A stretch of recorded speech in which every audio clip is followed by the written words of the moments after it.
I just cleaned the animal water trough, and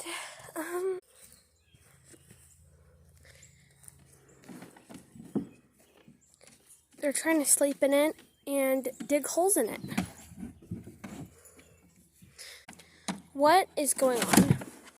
Reminder to not forget to scrub out your animal's water trough. This is what the brush looks like. Now I'm going to fill up Buddy's water. We lost his other water trough. Now the goat's in it.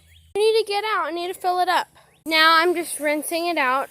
This hose nozzle will not fit for the fence. So that this doesn't look very clean to somebody that does not own farm animals. But the black water troughs and certain types of algae you have to clean with bleach. But I do that once a month. Thanks for watching.